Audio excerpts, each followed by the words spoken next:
दोस्तों, आज हम आपके लिए लेकर आए हैं वीरता, भक्ति और अद्भुत चमत्कारों से भरी वीर बाल हनुमान की एक ऐसी कथा जिसे सुनकर मन श्रद्धा से भर जाएगा और हृदय में साहस की ज्योति जल उठेगी।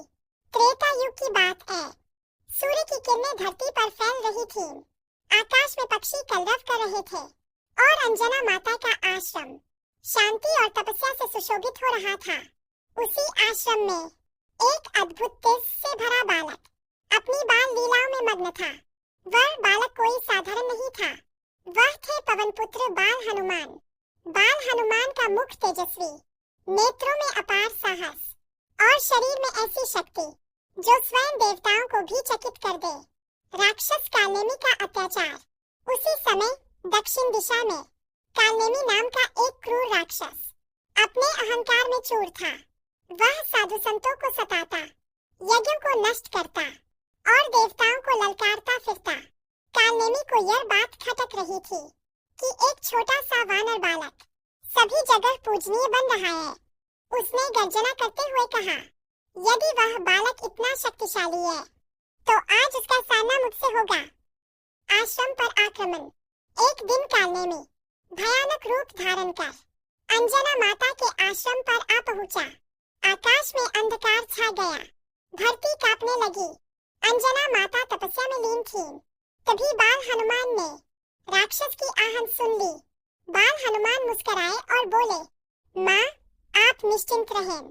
जब तक आपका पुत्र जीवित है कोई भी दुष्ट इस आश्रम को छू भी नहीं सकता। बाल हनुमान और राक्षस का संवाद। कालनेमी हंसते हुए बोला, अरे छोटे वानर, मेरे सामने आकर तेरा घमंड चूर चूर हो जाएगा। बाल हनुमान शांत स्वर में बोले, राक्षस, शक्ति का उपयोग कमजोरों को सताने के लिए नहीं, धर्म की रक्षा के लिए होता है। यह सुनकर कालनेमी क्रोध से लाल हो गया। भयंकर युद्ध का आरंभ। कालनेमी ने गदा उठाई और पूरी शक्ति से बाल हनुमान पर प्रहार किया, परंतु वह गदा हनुमान जी के शरीर से टकराकर टूटकर गिर पड़ी। बाल हनुमान ने केवल अपनी पूंछ घुमाई और राक्षस को दूर जा पटका। धरती कांप उठी, पर्वत हिल गए। बाल हनुमान का पराक्रम। कालनेमी ने मायावी रूप धारण किया, कभी अग्नि, कभी जल, कभी वायु बनकर आक्रमण करने लगा। पर बाल हनुमान हर रूप को पहचान लेते। उन्होंने कहा, हे दुष्ट, तू चाहे जितने रूप बदल ले, सत्य और भक्ति के आगे तेरी शक्ति शून्य है। हनुमान जी ने एक ही छलांग में राक्षस को पकड़ लिया। राक्षस का अहंकार टूटता है। कालनेमी अब भयभीत था। उसकी शक्ति समाप्त हो चुकी थी। वह कांपते स्वर में बोला, हे बाल हनुमान, मुझसे भूल हो गई, मुझे क्षमा कर दो। बाल हनुमान ने कहा, क्षमा वही पाता है जो अपने पापों से सच्चे मन से पश्चाताप करे। धर्म की विजय।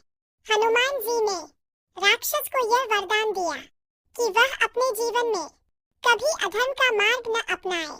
कालनेमी ने अपने अहंकार को त्याग दिया और हनुमान जी के चरणों में शीश झुका दिया। आकाश से देवताओं ने पुष्प वर्षा की। कथा का संदेश। दोस्तों, यह कथा हमें सिखाती है कि शक्ति से बड़ा संयम होता है। अहंकार का अंत निश्चित है। भक्ति और धर्म के सामने हर अधर्म पराजित होता है। और वीर बाल हनुमान केवल बल के प्रतीक नहीं, बल्कि बुद्धि, भक्ति और करुणा के साक्षात